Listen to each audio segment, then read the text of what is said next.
نثری نظم کا سا ایک تاثر ہے جو بیسیکلی ایک جس کو ورجینیا وولف جو ہے نا وہ فلو آف کانشیسنس کا جو ہے کہ آپ شعور کی رو جس کو کہتے ہیں کہ آپ لکھتے چلے جاتے ہیں. بہرحال یہ میرے تاثرات ہیں جو میں ان کی شاعری اور ان کی کتاب پڑھ کے میرے ذہن میں آئے. اب میں مرزا یاسین بیگ سے درخواست کرتا ہوں کہ وہ تشریف لائیں. آپ جانتے ہیں کہ یہ بھی سید حیدر صاحب کی طرح مزاح بھی لکھتے ہیں, طنز بھی لکھتے ہیں, کچھ سیاسی شگافیاں بھی کرتے رہتے ہیں. ان کے اندر جو ایک جرنلسٹ ہے اور ایک جو رائٹر ہے وہ آپس میں گتھا رہتے ہیں.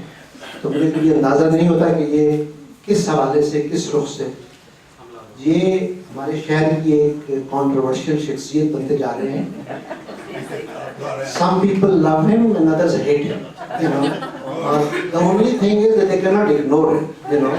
تو یہ بھی میرے نزدیک ایک رائٹر کی ایک اپنی ایک شناخت ہوتی ہے کہ وہ ایک کانٹروورشل چیزوں کو جو اپنا سچ سمجھتا ہے وہ لکھتا ہے, اور بعض اس سچ کو کسی کے سچ کسی کو جھوٹ لگتے ہیں, you know.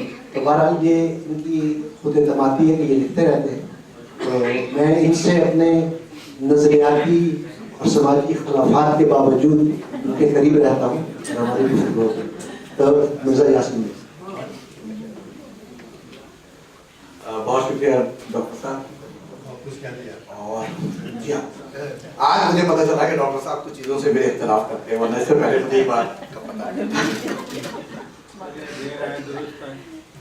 بہرحال سچ سچ ہوتا ہے, جس کے نزدیک جو سچ ہے وہ لکھنا چاہیے, اور یہی کوشش ہوتی ہے میری بھی کہ جس چیز کو میں سچ سمجھوں اسے لکھوں اور اختلاف نہ ہو. بہت چھوٹا سا میں نے تبصرہ, کیونکہ سمیرہ تبسم کی جو نظمیں ہیں وہ کتاب آنے سے پہلے میں نے سنی ہیں, پڑھی ہیں, اور مجھے اتنی اچھی لگی کہ اس کتاب کے آنے کی مجھے بہت زیادہ خوشی ہے. اس کا عنوان میں نے رکھا ہے سمیرہ تبسم نظم اور ناظم کے ساتھ. آج ہم سب یہاں نیا چاند دیکھنے جمع ہیں. یہ شہر کا پہلا نیا چاند ہے جو مولوی کے بغیر اور ڈاکٹر خالد سہیل اور پرویز صلاح الدین کی زیر نگرانی مسجد سے پرے لائبریری میں دیکھا جاتا ہے.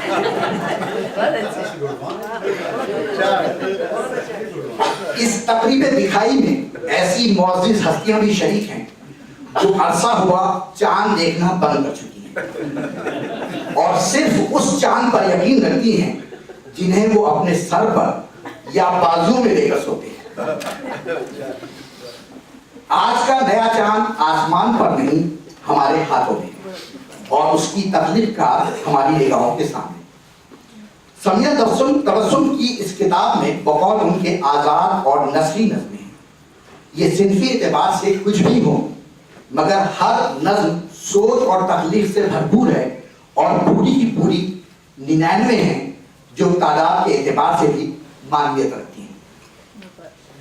ان کے ہاں داخلی اور خارجی احساس اس طرح سے مکس اپ ہے کہ ہر نظم ایک سوال اور کیفیت پیدا کرتی ہے. ان کے مصروں میں کسک ہے, انگڑائی ہے, مشاہدہ ہے, روانی ہے اور بے باکی ہے. ایک مشرقی عورت جہاں خاموش ہو جاتی ہے, سمیرہ تبسم کی نظمیں وہاں سے بولنا شروع کرتی ہیں. ہجر اور وصل کی کیفیت کو بیان کرنے میں سمیرہ اپنی مثال عام ہے. ان کی نظم تنہائی سے ایک اقتباس, کھانے کی دم توڑتی ہوئی مہک, پیاس بڑھاتی ہوئی ہجر کی تلخی, اداسی کی چادر اوڑے ہوئے میرے گھر کی خاموش دہلیز, اور بدن میں اترتی ہوئی انتظار کی تھکن. تمہاری محبت نے کتنا اکیلا کر دیا ہے مجھے. ان کی وصل یافتہ نظمیں بھی کمال لگتی ہیں. ایسی کئی نظمیں اس کتاب میں شامل ہیں, انہیں ڈھونڈ کر پڑھنا آپ کا کام. ایسی نظموں میں سمیرہ کا فن اپنے عروج پر ہے. پڑھنے والے کو بھی محسوس ہوتا ہے کہ وصل کی راحت بعید کسی وحشت کو بدن سے اتارنے کا نام نہیں. پڑھنے والے کو بھی محسوس ہوتا ہے کہ وصل کی راحت بعید کسی وحشت کو بدن سے اتارنے کا نام نہیں. اس میں بھی ایک عبادت, پاکیزگی اور رومانس موجود ہے، عورت اس لمحے اور بھی بہت کچھ محسوس کرتی ہے اگر اسے آپ سے پیار ہے۔ عورت کے بدنی احساس کی ترجمانی میں سمینہ کے مصرعے اردو ادب کا ہر اول دستہ ہے۔ ان کی نظموں میں بھی موضوعات کا تنوع ہے۔ وہ اپنی نظموں میں عورت بھی ہیں، بیوی بھی، ماں بھی، استاد بھی اور محبوبہ بھی۔ ان سب سے بڑھ کر وہ ایک مفکرہ ہیں، شاعرہ بھی اور سماج سیوک بھی۔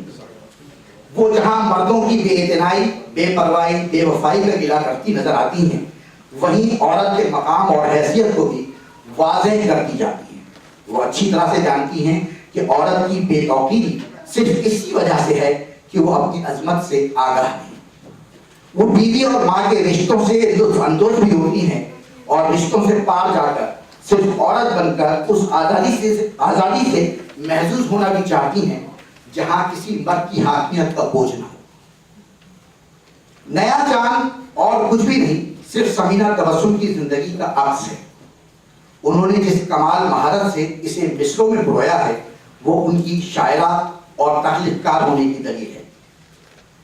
وہ عام زندگی میں جس حسی لطافت کے ساتھ ایک بڑا معصومانہ قہقہہ لگا کر اپنے آپ کو رواں دواں رکھتی ہیں، اسی انداز سے انہوں نے متنوع نظمیں لکھ کر اپنے آپ کو ادب اور شاعری کے کارواں میں بھی شامل کر دیا ہے۔ ان کی کتاب نیا چاند کینیڈا سے شروع ہوتی نئی نظموں کا استعارہ ہے۔ اب اردو شاعری میں جب بھی چاند چہروں کا ذکر چڑھے گا، سمینہ تبسم اور ان کی کتاب کی جانب بھی نگاہ جائے گی۔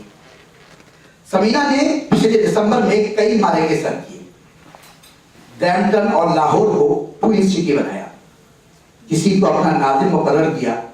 اب وہ نظم بھی رکھتی ہیں اور ناظم بھی۔ دیکھتے ہیں اس سال ان کی